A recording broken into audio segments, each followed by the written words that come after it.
How's it going today, everybody, and welcome back to Shaner's Mechanic Life. So I got a 2025 Toyota Rav4 Hybrid in here for service, and as you can see here, the maintenance required, visit your dealer warning has come on.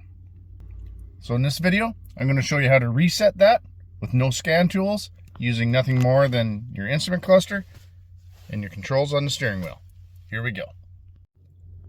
So after you've looked up your mileage in your owner's manual and performed the recommended services, you can go ahead and reset the menu. You can see at the top of the screen, you've got your return icon.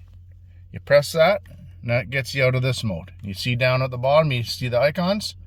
You just use your directional buttons. You scroll over until you see the gear highlighted. You can use your down buttons, go to vehicle settings, press OK. Go down to scheduled maintenance and press and hold the OK to reset it. Reset data. Go up to yes and press it. Reset complete.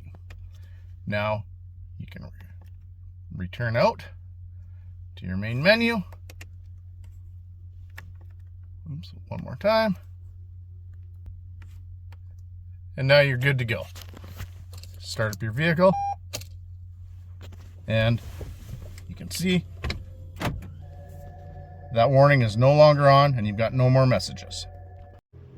Hope you found this video helpful, and I definitely hope it helps someone save a few bucks by doing your own maintenance and not having to take it to the dealer to do the reset. Hope you have a good night, everybody. Thanks for watching, and keep wrenching.